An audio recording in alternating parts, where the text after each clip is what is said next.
much work did that take? For curiosity. That one, production-wise, for now, I think it's 2 months. How many people do you have working for you now? So technically, like, because we have a lot of contractors, Yeah. it's like probably 50 people. What? Yeah. But 50? yeah, the core team is closer to like 15 to 20. And you bring people on depending Yeah. on the project if they're available. Yeah. So that's fucking massive. It's a lot of people. It's a lot of people, yeah. But it's also the reason why we're able to get projects done relatively quick. Yeah. Like, Right. I think, like, to be fair, like half of that is animators. Yeah. So, like, But yeah, and I guess you can take on more clients too, so it's not. yeah. That's Yeah. kind of cool. Yeah, it helps, especially because so the way our productions work is we have like pre-production and then like the animation itself Yeah. and then like the post-production. And so we try to like overlap it in a way where like the animators always have the next There's project something ready yeah, to go. That makes sense. Yeah. Otherwise, I guess you'd be bleeding a lot of money. Yeah. Yeah. Yeah. That's tough, man. You got to be a business owner and be like, knowledgeable on how it all works too. Yeah. Yeah. It's a hard Yeah. skill. How much time do you do managing now? Considering that sounds like a lot. Yeah, I manage a lot now. It's definitely like I'm doing multiple full-time jobs for sure. Welcome to the content creator life, baby. Yeah, pretty much. Yeah. Yeah. My God. Yeah. You say that again. Yeah. Yeah. But it's ultimately for something that I enjoy doing. So it Yeah, works yeah, out. exactly. Yeah. But I wouldn't recommend it. Like, Fuck no. running a studio is a lot of work. Actually, a lot of animators kind of talk about this too, because a lot of animators think about, oh, like I want to open a studio one day. I had Yeah. like one person come up to me and just be like, how do I get to a point where I can get like, my own studio and like do what you guys do? And I'm like, do you know how to animate yourself? And he's like, no. Because you got to be employee number one. Yeah. You got to be Yeah. animator number one. Yeah, you know? exactly. Like you can't just have. Well, I mean, if you're super rich, I guess you could hire. If you have a lot of money to burn, a lot of trial and error, and a lot of like good That's just connections, not maybe a good way to do it. it's not great. Yeah. But honestly, like if you want to make a studio, you're gonna have to be prepared to do like, still like more than 50% of the work. Yeah, fill in all the gaps. Yeah, Yeah. a good amount of time. Yeah, I fill in a lot of gaps even now. Like right now, I'm still like modeling the characters for our show, and I don't do as much animation these days, but I'll do like 1 or 2 shots here and there. Yeah. But yeah, our team is great. They do a lot. So cool. Yeah. What's your favorite part of like the animation process? I thought you were gonna say who's your favorite team member. I was like, hang on. Name them all right now. Tell me every employee name. No, the favorite part probably is like the storyboarding part. Right. Because I focus more on directing now. Yeah. So like that aspect of it is like the most creative aspect of it for me now. So telling the story, understanding like how the audience is gonna react to certain shots, like really getting into like the mind of the viewer to, emphasize certain messages and things and stuff that you want to do.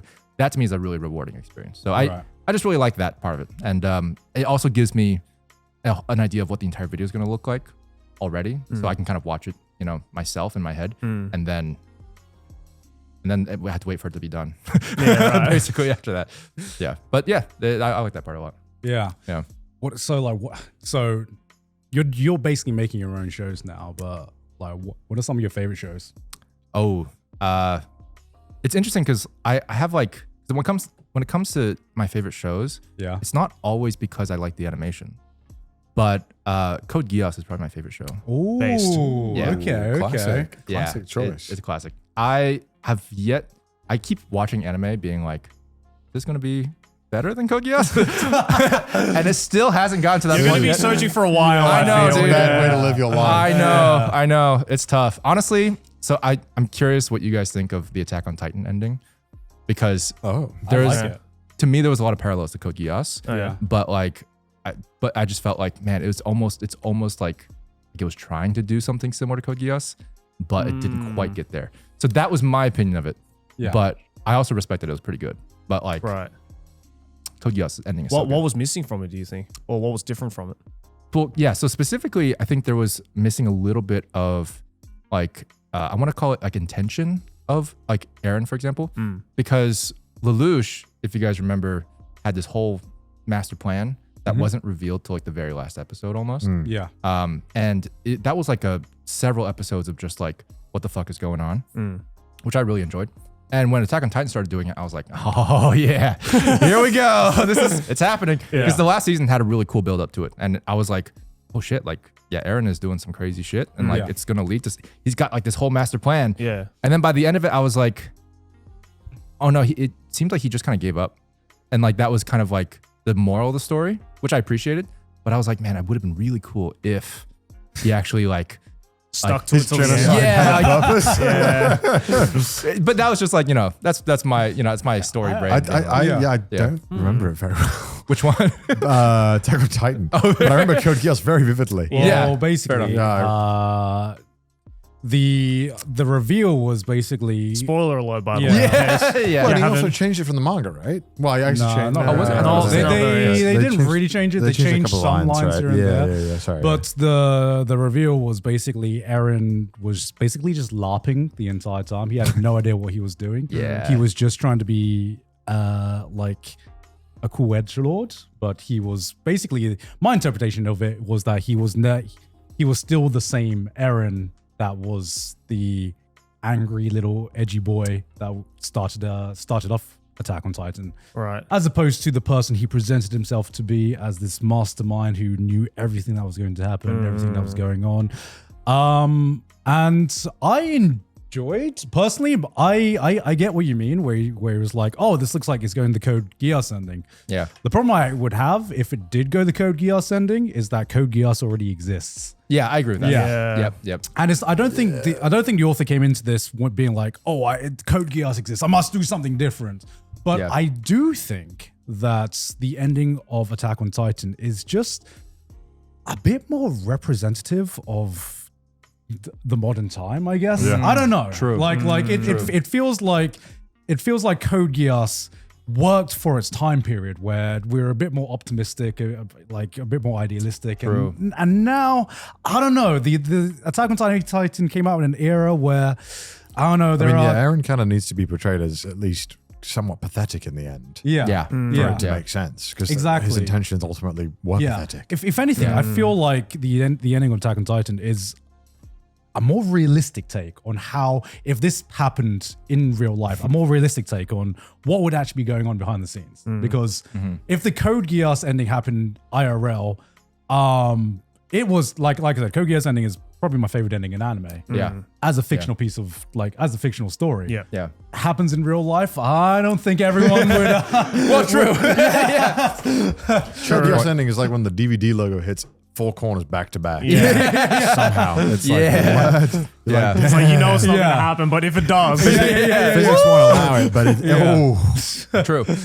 Yeah. Yeah. And to be clear, I do really like Attack on Titan. Yes. It is still one of my favorite shows. Yeah. And like the fucking foreshadowing, dude. Like when you rewatch it, Oh yeah. dude, it's insane. Like there's so much shit that you're just like, I don't know if you guys know, but there was like this one scene where it's like Reiner talking with like, maybe it was Zeke or something. It was early on in the seasons. And at some point they show that they kick something off the wall to like hide something. And then they actually show what it is, but like they don't bring any attention to it. It's a coffee grinder. Right. And there's no coffee in the show any other time. And this is before they revealed the basement and everything. Right. I was just like, damn. Like if you just like paid attention, you'd be like, oh shit. oh yeah, why is there a coffee grinder? Yeah. Yeah. But like they don't say anything about it. They just show you. And they're like, okay. Interesting. Yeah. Oh, That shit's pretty cool. They that is cool. like the setup required like to know everything that's gonna happen ahead of time while you're writing it. Like, Yeah. so early on. I feel like I need to rewatch it because I watched it as every time as it was You do- releasing. Yeah. And I feel like I missed so much because I would have massive lapses of like not Yeah, watching you it. will Yeah. realize how much foreshadowing is all the way back in season 1. Yeah. I mean, even like the very first fucking shot Yep. leads directly from the finale of Attack on Titan, where Eren like wakes up and you're like, oh my god, it was like right there from the beginning. Yeah. Yeah. You know, yeah, it's insane, which is why, you know, all the fucking respects. That's why Isayama's the GOAT. Yeah, pretty much. to Yeah. Isayama for Yeah. being able to go fucking craft a story like that. And he wrote that shit when he was like in his early 20s or something. God. Which is like, what the fuck? That's Stop being crazy. so talented. Yes, I know, right? I know. Yeah. You know what the first chapter in the manga is called? What? It's like 2U 2,000 years ago. Yeah, I mean Yeah. that's what the first episode is called as well. Oh, yeah. Yeah. So And it's just like a direct reference to what's her name with the Ymir? The Ymir. founder? Ymir. Yeah. She like actually sent Eren like all that flashback that he has at the beginning. It's from the future. Yeah. Right. And he just like that was it. That was like Fuck, the I need to entire rewatch story. it. He's locked in. Yeah. He's like, all right. Yeah. Say less. I Let's feel go. like, I feel like if I had maybe I don't know if God beamed some weird shit in my brain. Maybe like, the fuck was that? I'd be like, all right, well, Anyway, I'd probably time to goon. I wouldn't think much about it. I wouldn't think this is my path. Yeah. I don't know. What I'm always curious about with a show like that, with that much foreshadowing, I'm like, how much do you think the director knew? Like, is it a case where Isayama was like, yo, by the way, Put the coffee grinder in. yeah, there. exactly. Yeah. Like, that's such a small fucking detail. Yeah. Which you could like look at a manga panel or something and be like, oh, Yeah. this means nothing. Yeah. What if the That's such a director, cool like in detail. like the finale, is just like, oh, that's why you made me put that in there? What the fuck? Well, not The even coffee you. grinder in there. It's like, all right, weird request this Sour, but okay, you're the boss. It's so true though, because the anime started before the basement was revealed in the manga. Yeah, exactly. Yeah. Yeah. You Exactly, must have told them. Yeah, I feel like because even the opening had like some references to like the outside world. Yeah, and yeah, stuff. yeah. So, Stuff like this makes me feel like, like how Game of Thrones had an ending that no one liked? yeah. I feel like that was him, George R. R. Martin, testing the water on the ending. Oh Like, yeah. I think he's like, this is the ending, guys. Let me just, and if it goes badly, he's like, I don't know what they did. I don't know why they put that in there.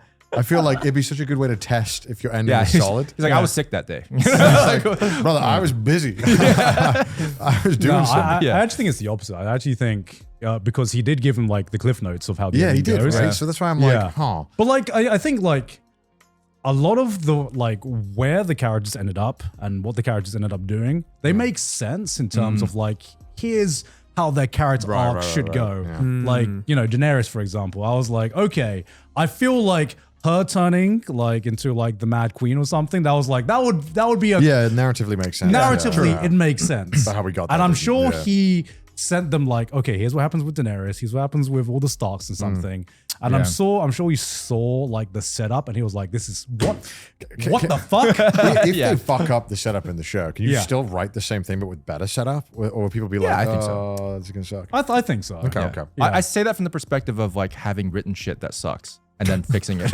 So it can be done. We'll fix it in post. We'll fix it. Yeah. Bro, So, the same. yeah, so I can say with confidence it can be done. Yeah. But we'll see what he does. I don't know. Yeah. But I do know that apparently they rushed the ending either way because there was supposed to be I think another 2 or 3 more Yeah. seasons. Yeah. So there was like no way they were gonna finish it like properly. At times, it did feel like Attack on Titan was going to go through that.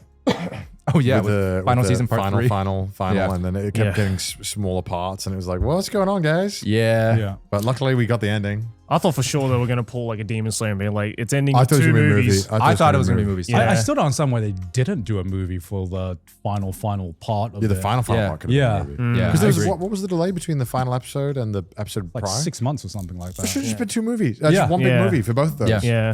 It would have been It fitting would have 'cause- crushed. Yeah, it was like a 10-year project. Like I Yeah. think people would have been really excited to go to the theater. Yeah, for that. totally. Yeah. Yeah. I wonder. See, these are the kind of decisions where I'd love to be a fly on a wall on like how they decided this is how they were gonna do it. Yeah. Because I'd love to just see like if someone was pushing for a movie, Right. why they didn't go for a movie, why they went for this, because it does seem quite all over the place. Yeah. Yeah. But I'm sure there's methods to the madness, and the show worked and it came out great. So Yeah. I'm sure some like business politics were involved in some Oh, way. there always or is, another, but there's always some, what I think what sometimes is lost is that like sometimes it's just someone who's higher up just said one thing and that's caused massive ramifications Yeah. for the Yeah. things that we love and consume. Just because one guy or one executive was like, nah, do it like this, and like didn't pay any thought to why he said that. Yeah. Yeah. And like these tiny little things have such massive Yeah. impacts. Yeah, like, oh, we have to give money to an Australian studio. Yeah. Have you heard of Glitch? Or maybe the guy's just like not fucking with like the color green that day, and they're like, nah, this character signature color, I think we change it. Like just certain things that like obviously that's being facetious, but there's like so many things that end up like being changed because of these decisions and meetings that viewers will never ever be privy to. I mean, Yeah. that dives into like the concept of having executives that are not themselves really involved in the creative process, Yeah. but have so much say over it. It can get, I mean, it's going to get messy. Like no matter what, Oh, yeah. like Oh, yeah. in any other industry, that would be obvious, right? Yeah. It's like you have a non-engineer giving an engineer tips on how to do their job. like that'd be crazy, right? Yeah. But that's what happens. And We have that. It's called project managers, actually. Yeah, I'm just saying it's everywhere in the corporate world. yeah, man. true. It's like, I got an engineering degree 40 years ago. I know what I'm talking about. Yeah, exactly. Yeah.